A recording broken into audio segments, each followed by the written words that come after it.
Hello folks, yes, Peter Elgar once again. I'm very lucky to have 4 Rolleiflexes. Now 2 of them were bought and 2 of them were actually free.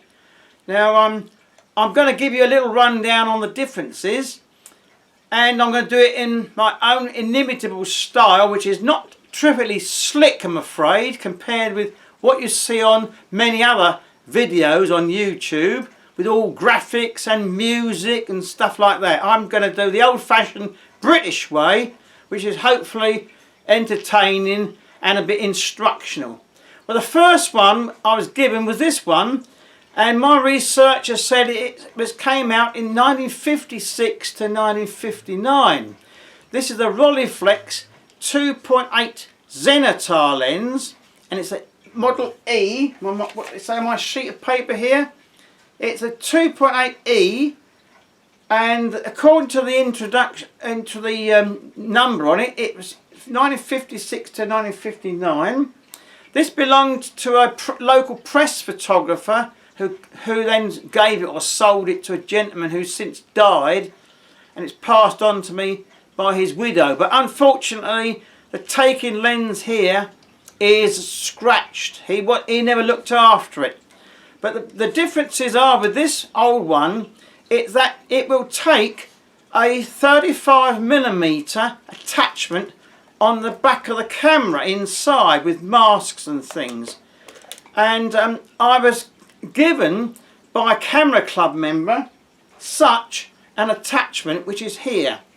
This is what you call a Rolleikin. Oops, bit's falling out. There's loads of little things here, excuse me.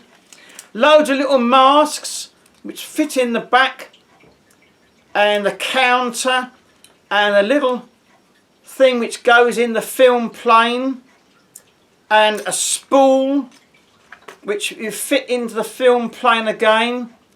They're like that, and it takes 35mm film. You have to read the instructions carefully. I have used it because the guy who gave it to me fitted it all in for me. He says it's no use to him because he hasn't got a Rolleiflex with the button that you push, but he's got the kit. But I have the Rolleiflex with this special button here that you push, so he gave it to me. Here is the button. You press that once you loaded your 35mm stuff in the back here, and when you advance the film here like that and take a picture, it counts up to 36. There's a little counter here for 35mm. There's a built-in exposure meter, and the light goes in this selenium cell here. Underneath there's a selenium cell, so there's no batteries, and it's not working because it's so old and it wasn't looked after. But on the knob here you've got a little moving scale, and you line that up by turning a shutter or aperture dial here, and that's the shutter one. They vary, you see. This is on the right hand side. This is the shutter speed dial, and this is the aperture dial. They're all different, these Rolleis, I'm afraid. They didn't make them the same. But you line it up, and then you read off what EV number, exposure value number you get, and you set it on here. I've never used it, so I've always used it with a Western meter. It's supposed to give you the right exposure, but in fact it doesn't work. Now there's the shutter release. That's the fast speeds are working, but the slow speeds are not working. Now this is the older one, and you can't take the hood off. On the later ones you can take the hood off. Now I've done some pictures with this, but I've got nothing to show you from this particular one because I haven't used it a great deal. There's also a little pin missing here, so you have to be very careful when you unlatch it because there's a little pin missing, and pity the taking lens was badly scratched. Now many years ago, when I was at Barking Photographic Society, the chairman sold me a Rolleiflex 1960 model. This is the 2.8F Planar. It's got the lens cap here, like gold dust these are. You can get hold of one of these. He said he bought it from a guy and he couldn't get good results, so he'd sell it to me for £250. Don't tell the wife how much it was. So I thought, oh, all right then. I bought it for £250, but when I came to take pictures, they were not sharp. And then the winder wasn't working properly. I thought, oh, what's gone wrong? So I investigated. The focusing screen was upside down.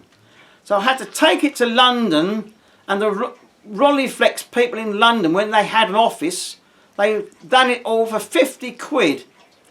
And they done all the winding mechanism which wasn't working. So he deducted 50 off of it. But the beauty of this is, it's got an exposure meter on the side here, in this little knob, and this time it's got an incident light attachment here, and that actually all works. I can't believe it. Maybe I'll take the incident attachment off, put it on.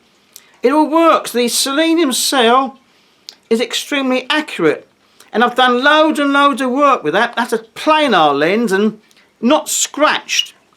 This is the hood. Now this time, by pressing down on a little catch here, I can see with my glasses, you can remove the hood, and you can get to parts inside to clean if you want to. You can lift this up here, the focusing screen, which is now the correct way round, and you can see inside the mirror, and you can check for dust on the mirror. On the earlier ones you had to unscrew lots of little screws here and make certain you didn't lose them, but on this one you can get to things inside, and that is very good. You can even change your focusing screen. Some of these Americans have these Rick Olson screens that I've read about. I've never seen one. I don't know anybody in this country actually owns one. There's Maxwell screens, and it's all on Americans. They seem to have all these things which the British don't get. You can change the focusing screen, but this is quite bright enough.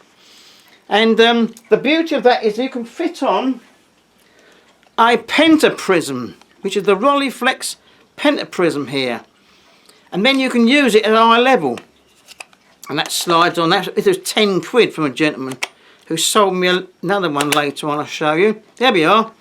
And you put your eye to this like that. Where am I? Oops. There we are. Focus up, and everything's the correct way round. That's beautiful, like a ordinary single lens reflex 35mm camera. I like the pentaprism because when you look into your ground glass screen normally, everything is reversed left to right. The counter is on the, where is the counter? Oh, it's on the counter here.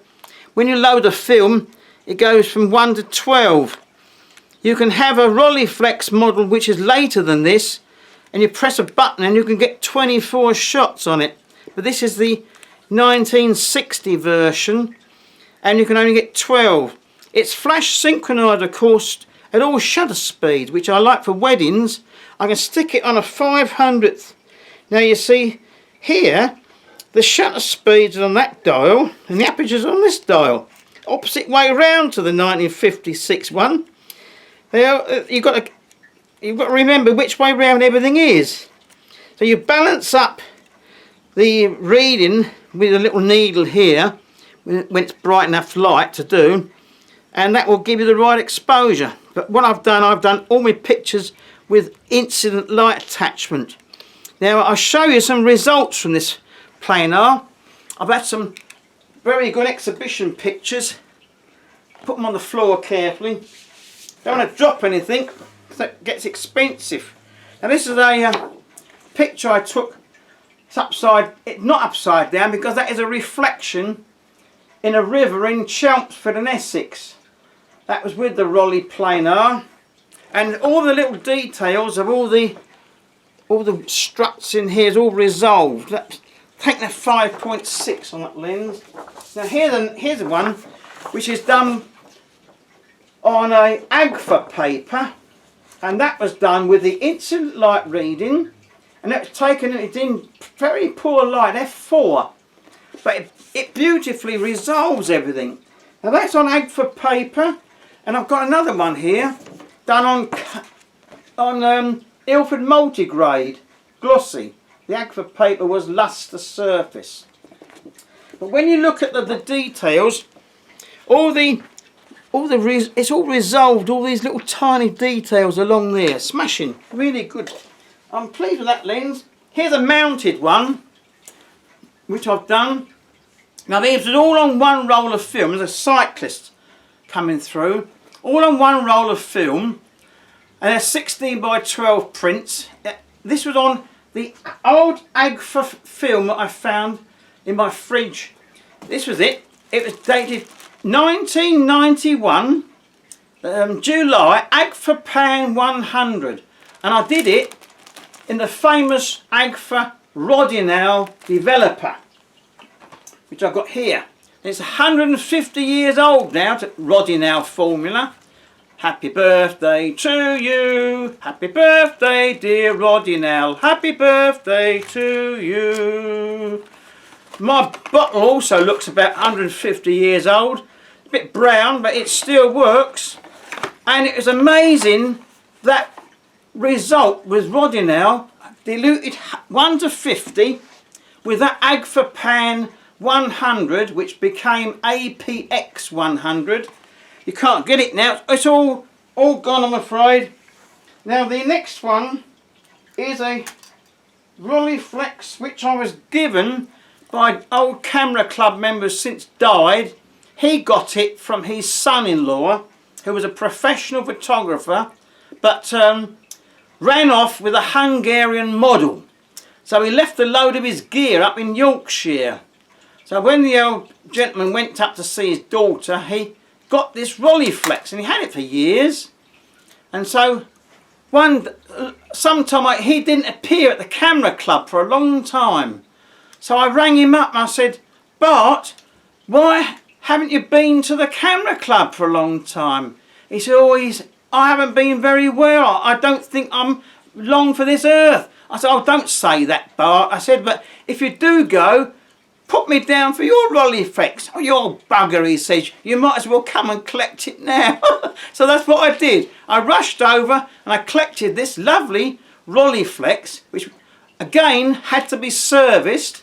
The professional photographer had damaged all the winding. That cost me 65 quid, but not bad for a Rolleiflex for 65 quid.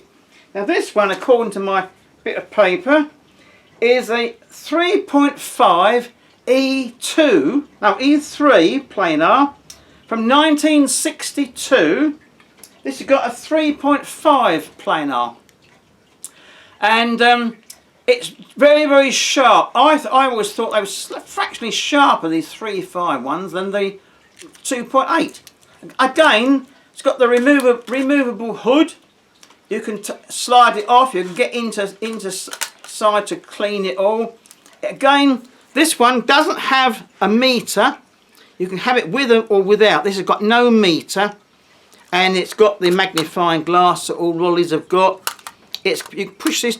It's got the through the lens, through the vision, what you call direct vision thing. You see press photographers using, but I've hardly ever used that. I've got the pentaprism now, and that's much better having the pentaprism. And I've done some very good results with that. That's a 1962 E3 Planar. Now the result I've got from that, I've got a couple here. That's a colour print I've done in the churchyard on out-of-date film, of course, colour negative film.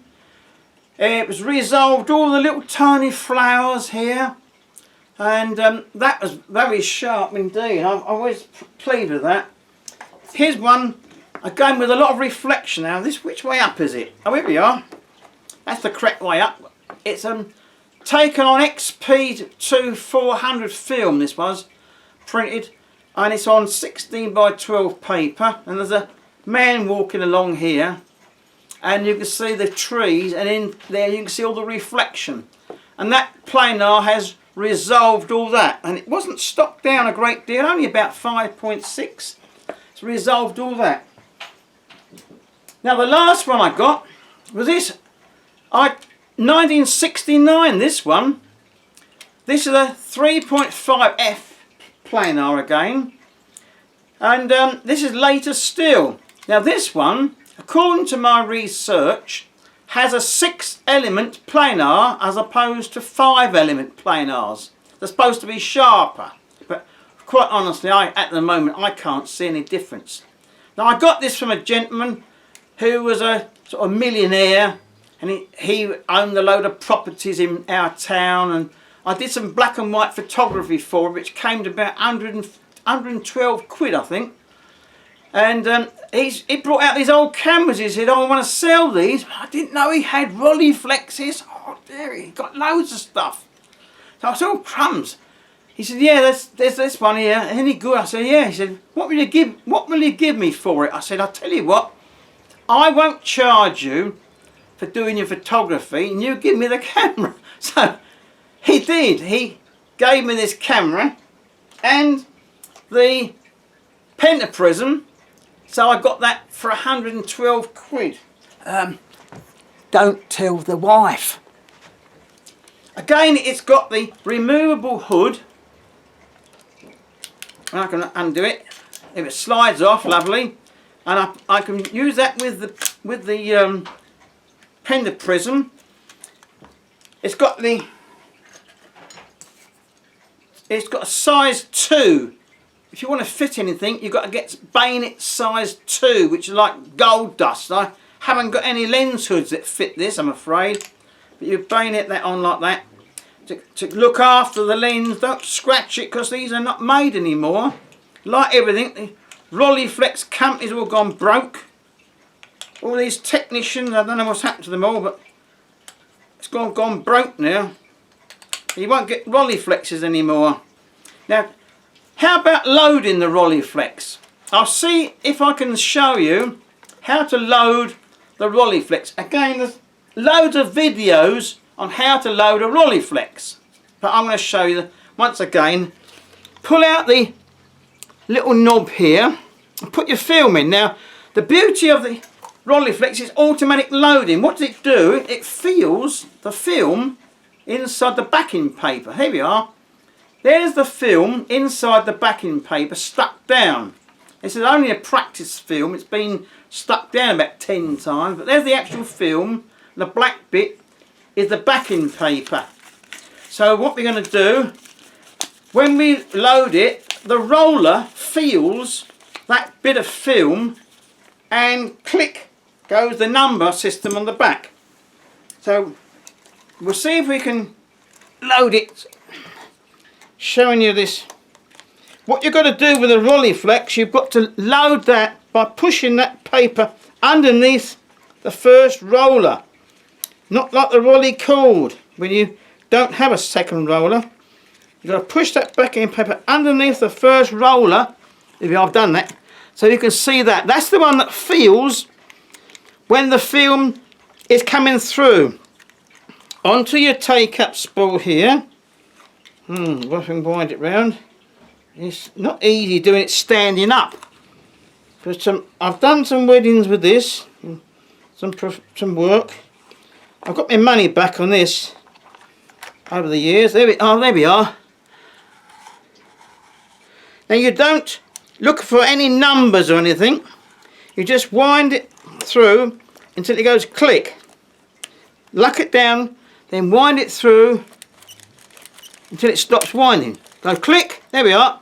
That's now, it's on number 1, as if by magic, folks. So now we unlock it. We've got a locking device here. Wind it back like that. Take a picture and lock it. There we are.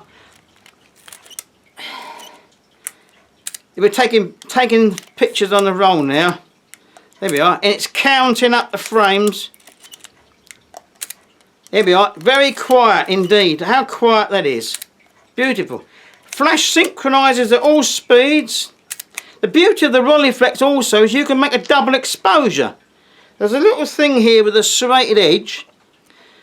you can press that in the direction of an arrow. Oh yes, it's engraved on it. Press that round in the direction of an arrow. Then wind this again. What do you do? Like that. You could take 2 pictures on 1 frame by doing that, but I've never used it like that. But again, this is very, very good. There's a film reminder dial here, ASA, where we are, ASA and DIN, film speed reminder dial, which doesn't do anything except remind you what film speed you've got in the camera. On the back of them, there's also some sort of calculator for setting your apertures and speeds according to the light, which I've never used, because I use it with a Western meter if I want to get pictures. Now with the Planar, I read about this here.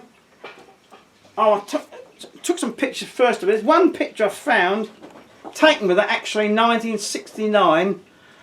It's a colour print I've done myself of a long boat on the River Lee in Hertfordshire. That's quite sharp, and that was taken up at F8. That was stopped down a bit. But I read about this thing called bokeh.